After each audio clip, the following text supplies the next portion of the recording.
This week's Parsha, Parshas Mishpatim, the Torah begins to go through many of the laws that govern human relationships. Some might call them torts. And there are many, many practical laws that come up. How we deal with our fellow, make sure that we don't take anything from our fellow, how we can help our friend.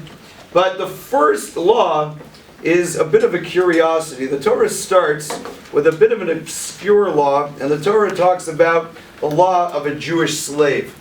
And what happens is that a person steals from somebody else, and he's unable to repay the theft.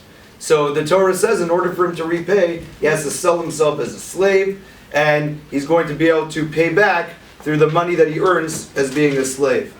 And the question that's asked is, why of all the different laws that the Torah could have picked to be the very first one, why would the Torah start off with the Jewish slave? It seems like a rather obscure, not irrelevant, what's the word I'm looking for? I need an English help, Abstruse. Abstruse. Great word. It wasn't the one I was looking for, but that's a better one.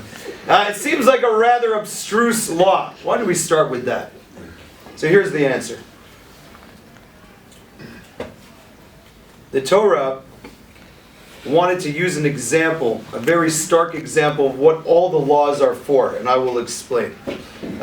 If you do a little bit of research like I have, you will find that the percentage of criminals who are put into state penitentiaries or federal penitentiaries, the percentage of those that are going to reoffend, the rate of recidivism is very, very high. In fact, Connecticut might have one of the lower ones. It's at about 37%.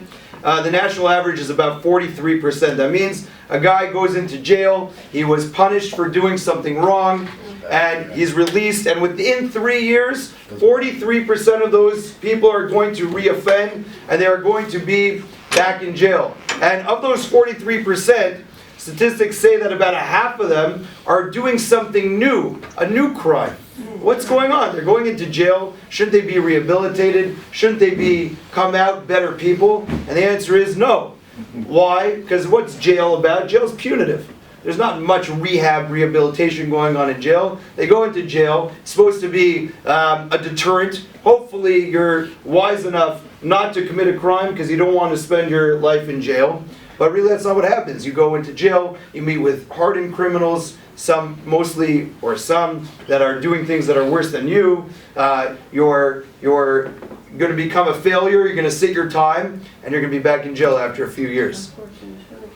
Contrast that with the Torah. The Torah says as follows: when a person steals, he has to sell himself as a slave. But there's some very important laws that the Torah commands the master of this slave. For example, if the master has one pillow in the house, there's only one pillow in the house, one person's going to be getting a good, comfortable night's sleep. You wouldn't guess who the Torah commands gets that pillow. The answer is the Jewish slave. The Torah says that when the Jewish slave is finally done his time, the master has to send him out with presents. What's going on? Why is the Torah commanding all this? So here's the answer. When somebody steals, why does a person steal? It means that he has a lack of respect for somebody else's things. He says, what's yours is mine. I don't have to worry about your boundaries and your things. He has no respect for other people. So you know what we do? We put him into school. And we put him in school by his master, and we tell master, show this slave how we give respect to a fellow human being. There's one pillow in the house. Give him a pillow. Send him out with presents. Teach him self-respect. So what happens after the term? The guy who went into jail or became sold as a slave because he had no respect, he was taught how to respect other people. And what's going to happen is he's going to go back into society and he's going to be actually rehabilitated.